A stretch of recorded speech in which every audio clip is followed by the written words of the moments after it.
Балкански политички предизвици за 2023 година. Така ја насловивме темата на денешната анализа со мојот соговорник, со кој што всушност ќе направиме и еден осврт, едно резиме на турбулентната и предизвикувачка 2022 година, но и некако ќе пробуваме да ги предвидиме настаните и движењата на глобалните текови и пред се на регионалните тука.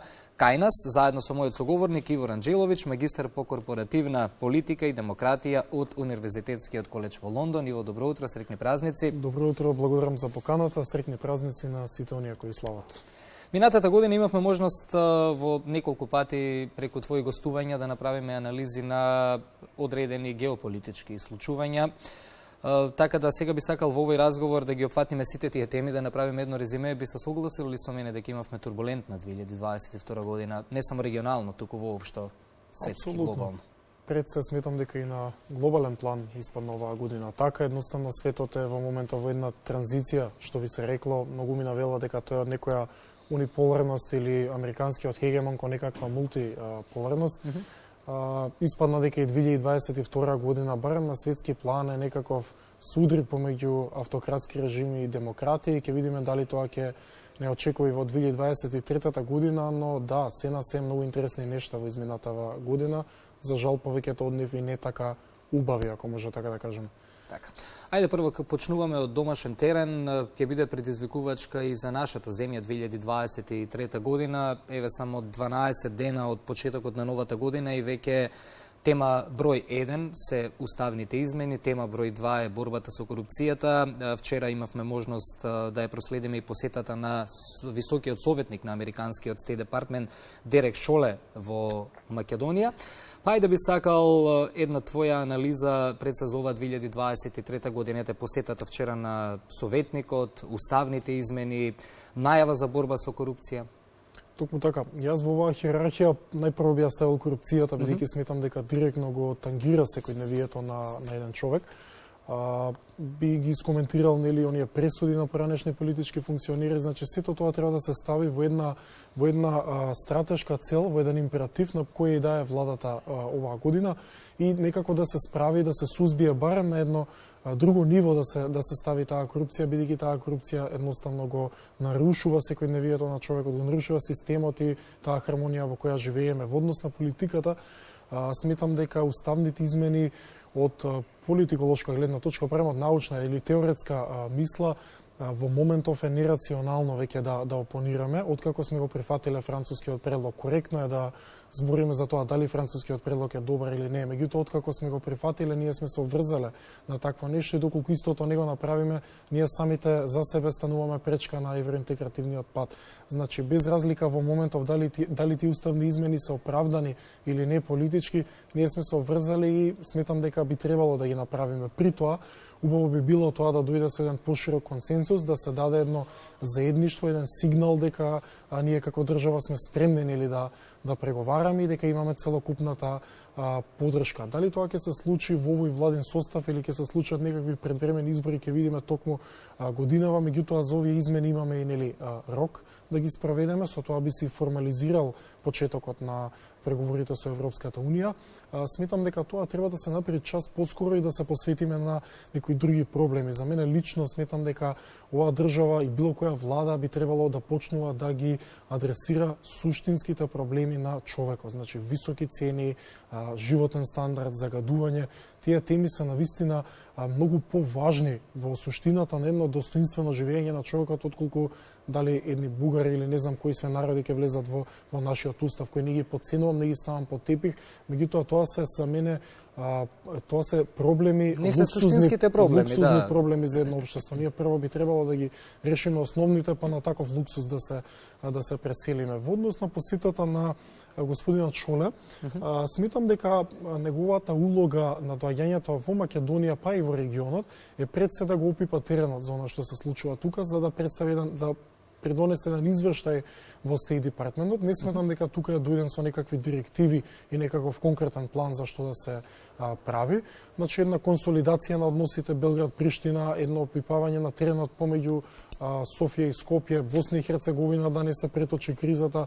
Значи, буквално еден тест, еден пилот проект да види што се случува токму овде, па тек потоа, доколку има потреба, би се испратиле некакви тешкаши од дипломатијата и од американската политика за некакви директиви и спроведувања. Можно е тука да ја носи таа црна листа, како што многумина велат дека Шоле ја донел.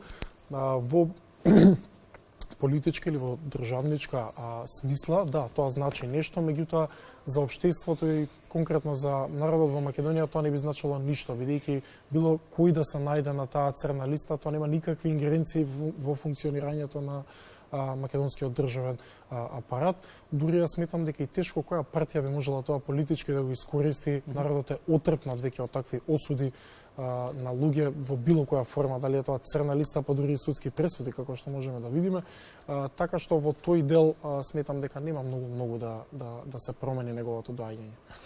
Кога сме ке Шоле, една од неговите изјави вчера, прво ќе се вратам и на црната листа, би се согласил со тебе, многу црни листи до сега имаат видено граѓаните кај нас, низ годиниве наназад, но ете бенефитот, како што кажа, не го чувствуваат на своја кожа. Но да се вратиме на Шоле, даде една изјава вчера дека Македонија го зазема приматот на земја која што го носи регионалниот мир, го чува, го гради регионалниот мир. Дали има некоја скриена порака, можеби, во ова изјава на Шоле, бидејќи добивавме некаков впечаток дека низ годиниве наназад Македонија ја изгуби онаа трка со регионот, ја изгуби онаа трка да биде регионален лидер за мир, за безбедност. Се враќаме ли повторно на таа стаза после ова негова изјава вчера, бидејќи беше навистина многу директна? Така, сметам дека тука има една порака, а тоа е дека во Македонија една од земјите кои исклучително голем пораст доживеа на евроскептицизмот, односно на таа симпатија кон западниот свет во последниве неколку години пред заради тоа вето и нели сите тие блокади кон Македонија. Сметам дека ова е една изјава која оди во таа дирекција, значи на морална подршка за Македонија, дека сепак и покрај сето тоа ние се држиме на тој пат во однос на толерантноста, во однос на тоа дека служиме како репре, како држава, нели, која е толерантна и има мир во оваа држава. Сметам дека јас не познавам друга држава во овој свет која е потолерантна кон своите етникуми и религии.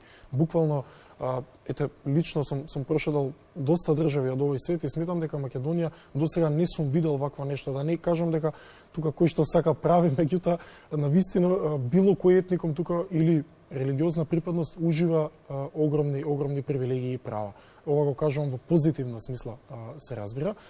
Така што сметам дека ние сме биле и понатаму сме репер не само за овој регион, туку и пошироко и за Европа и светот, барем во тој дел на толерантноста, во тој дел на како може една мултиетничка држава да се справи. Можеби не да функционира како што треба, тоа е сосема нешто друго, но во делот на справување и одржување на мирот, да, сме навистина одличен репер, без разлика дали Шоле дал таа изјава или не. Така. Средба во Тирана на премиерот на Албанија Еди Рама со лидерите на политичките партии на албанците во Македонија. Немаше некои официјални изјави дека на таа средба се дискутирало за нешто што не ни е познато на нас. 3 часа траеше средбата. Можеме ли да веруваме на тоа што беше како информација пренесено, нели, за што се разговарало, или и во ова има некоја скриена порака, бидејќи мислењата на граѓаните се поделени? Кој е твојот став? Видете, целиот концепт на тој состанок, јас како политиколог, мене тоа навистина многу ми значи, во делот на теоријата, тоа е директно рушење на суверенитетот на една држава преку мешање на внатрешните работи на таа држава и сметам дека тоа не е начин, особено во 21 век, да така да постапите. Значи, тој дефицит на емансипација, барем на албанскиот политички блок во државава, сметам дека треба на друг начин да се решаваат тие проблеми, без разлика што, нели, по некоја етничка, религијска линија тие се врзуваат едни со други по многу нешта, меѓутоа сметам дека повеќе тие партии треба да го упатат своето гласачко тело кон емансипација кон оваа држава, а не да бараат чари и одговор во некоја друга. Така што и да било пораката, навидом изгледа неубаво. Значи, не ви треба да сте политиколог за да разберете дека тоа не е убав настан. Замислете сега србите и турците како заедници во оваа држава да одат во Белград и во Анкара и да бараат решенија за нивните политички проблеми во Македонија и како тоа да го направат. Сметам дека политиката не би требало да функционира така. Јас не видов ниту една осуда од некој функционер, од некој опозиционер за ваквото нешто, може би имало, јас не сум видел, меѓутоа достоинствено и доследно е да го кажеме тоа.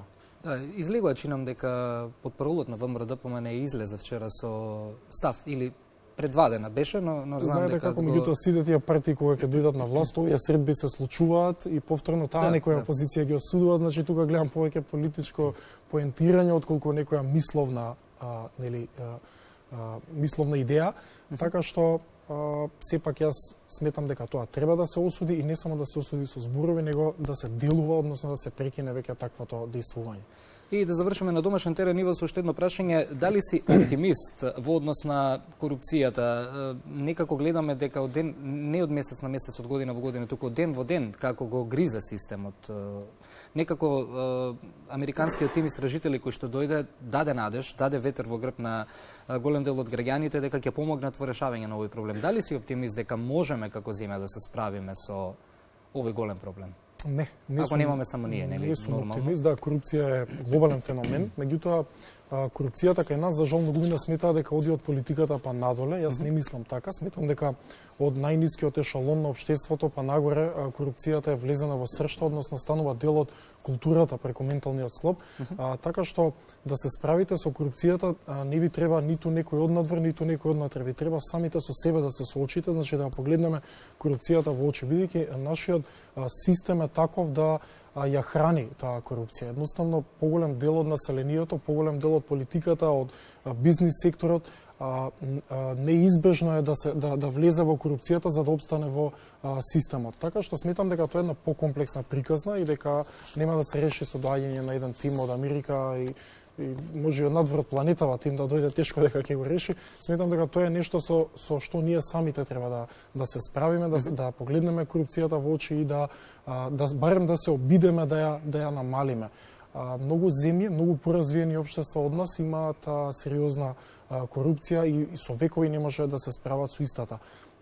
Една од тие символики е пред се на постоечкиот поредок во кој живееме, бидејќи целокупниот тој капиталистичко-демократски систем, еден од неговите нус производи е токму и корупцијата. Така што многу е комплексно за капацитетите на нашето општество да се справи со една таква корупција, но тоа не значи да не се бориме, тоа треба да биде императив и колку толку да ја намалиме. Така. Ајде малку и околу регионот да дадеме еден осврт и една анализа.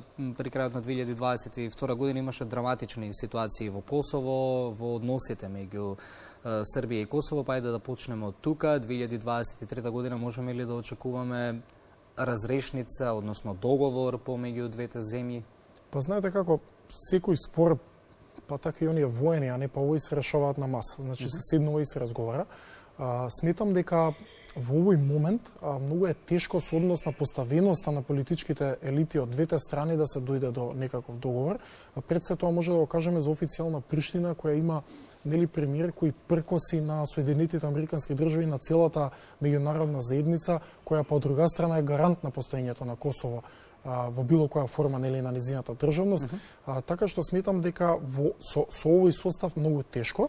Меѓутоа, пред да се дојде до некаков договор, јавноста се уште не знае што тоа значи нормализација на односите помеѓу Белград и Приштина, дали тоа значи некакво признавање или не. Значи, имаме нејасни констелации, имаме нејасни темели на тие разговори, значи разговараат за нешто кое однапред не е решено во суштината, што би значил тој количник кој да е. Исто така сметам дека доколку српските заедници станат формални, значи доколку ги добијат тие српски заедници, тоа ќе значи една парализа во перспектива на функционирањето на Косово. Тоа е една директна платформа, да речеме, од Дејтонскиот договор во Босна, каде што и самите гледаме дека таквата поделба ја прави таа држава нефункционална. При тоа сметам дека србите на Косово, нивната крајна цел не е формирање на тие српски заедници, тоа е само на платформа преку која ќе се премостат нивните проблеми до доаѓање на конечната цел. Сега дали тоа ќе биде поделба, дали тоа ќе биде де факто останување на де факто држава на Косово во иднината ќе видиме. Меѓутоа сметам дека во ниту една варијанта во постоечката ситуација нормализацијата би значила признавање на Косово како независна држава од страна на Србија, ниту во Советот за безбедност. Од друга страна не гледам како србите би ги добиле своите заедници на Косово додека е Курти премиер. Меѓутоа политиката е таква како што е, би можела преку ноќ да се сменат работите, да, но мислам дека предуслов за такво нешто е промена на власта пред се во Приштина. Еве да кажеме пример, една ситуација во Косово прифаќајте формирање на заедница на српски општини и следен чекор е испочитување на обврската на Србија, признавање на независноста на Косово. Сметам дека да, тоа е интересна хипотеза, меѓутоа едно е што значи српски општини формирање за албанците, односно за луѓето во Косово, друго што тоа значи за официјален Белград. Сметам дека српските заедници би побарале и своја управа, односно своја автономија во делувањето. Значи своја власт, своја знаме, своји граници, и тоа е нешто што не верувам дека Приштина би го прифатила, така што доколку дојде до некакво признавање на таа независност, тоа може да се спакува во една таква нормализација да Србија остане на ставот дека не го признава, да дозволи да замежи да светот го признае. Меѓутоа, сите овие хипотези се исклучително тешки да ги сервирате во својата јавност и пред своите гласачи и при тоа да излезете како политичар на некои избори. Затоа мислам дека тој сегмент дека е политички непопуларно додатно го отежнува ова и сметам дека тука клучен фактор е Европската унија што побрзо да го прими регионот во Европската унија во пакет. Тука и влегува и Босна и Херцеговина, и Македонија и Србија, па зошто да не и Црна Гора и Албанија, каде што границите би изгубиле на важност, каде што толку многу нема да биде веќе важно дали границата на тие српски заедници физички постои или не, бидејќи во самата Европска унија нели тие граници не постојат. Затоа сметам дека не треба да се запушти овој регион од страна на Европската заедница и треба побрзо да се делува, бидејќи доколку надвлада идентитетската политика ќе биде доцна влегувањето на овој дел од Европа во Европската унија, што и да значи тоа. А има придвижување според тебе во однос на Европската унија и регионот?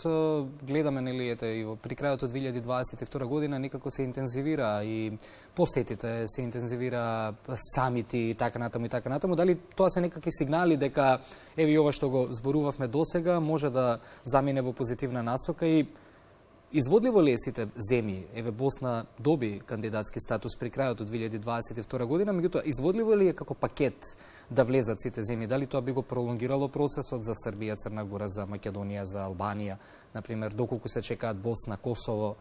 Или може да се убрза доколку се сака, и колку тоа би било штетно за нас, доколку гледаме што се случува во Бугарија и Романија, некако на брз воз беа внесени во Европската унија, но информациите кои што доаѓаат и од двете земји во однос на функционирањето на системот на задоволството на граѓаните некако не говорат позитивно. Затоа мора да научиме да абсорбираме таа лекција дека тие реформи ги правиме за нас, а не за Европската унија. Бидејќи утре нас да не примат во Европската унија, ние не сме генерално спремни како општество нели да функционираме под едни такви услови. Од друга страна, за мене навистина малку чудно, но во овие моменти ми личи некако дека Македонија и Албанија се единствените кои се приближуваат кон Европската унија, бидејќи Србија покрај тоа што има отворено многу поглавја, има проблем со Косово кој јасно и транспарентно имено да знаено дека пред да влезат во Европската унија тој проблем ќе мора да го решат. Од друга страна, Црна Гора беше најнапред, Црна Гора престана со преговорите со Европската унија поради политичката криза и сега испаѓа дека токму Македонија и Албанија кои беа најуназадени во тие процеси доаѓаат на пиедесталот. Меѓутоа сметам дека не би требало да има од технички аспект некаков проблем сите тие земји да влезат во пакет и тоа е најдоброто нешто што може да се случи на овој регион и на Европската унија, бидејќи доколку една земја влезе, да речеме еве ќе земеме Србија или Црна Гора во Европската унија, тогаш ги ставате по знак прашање преговорите на останатите, бидејќи сите ние меѓу нас имаме отворени прашања. И тоа навистина ќе евентуално речеме Хрватска можеби ќе ја блокира Србија, нели? За нас тоа е нешто природно во нашиот ментален склоп, така што сметам дека треба да се избегнат тие требало да се избегнат тие блокади и тие нешта и Балканот да влезе како пакет во Европската унија, па макар не бил спремен суштествено во тие реформи, како што тоа нели го направија со Бугарија и со Романија. И тоа мислам дека би бил еден дополнителен стимул за општеството, не само за политиката, да заживее малце ова ера во која живееме, бидејќи конкретно зборувам за нас како држава, ние од некаде 90-тите години навака, од кога добивме својата независност, својата слобода, некако тешко баратаме со таа слобода и од неа правиме хаос. Значи се гушиме во сопствениот примитивизам, во сопствената некултура, не морал, па и нечист воздух последниот период. Така што ето, тоа нека биде некој дополнителен стимул за нашиот живот. Тоа е тажно малку, гледав еден податок дека околу 900 нации има во светот. Може би е грешам, не ја знам точната бројка, но само 190 и нешто имаат своји држави. Ова беше некаде изнесено како податок во контекст колку од нациите што си имаат денес своји држави во овој светски поредок не го почитуваат тоа и не знаат тоа да го ценат. Бидејќи многу народи, огромен број на народи и нации немаат своји држави, немаат своји територии. Токму така, тоа е една, за мене, трагедија, може би малку чудно ќе звучи, меѓутоа формирањето на секоја нација е една трагедија. Тоа е некаде, ајде да кажеме, 17-18 век, она суштински да се види што значи нација, и тоа е нешто што го подели светот и постави вертикали за денес да имаме толку многу проблеми.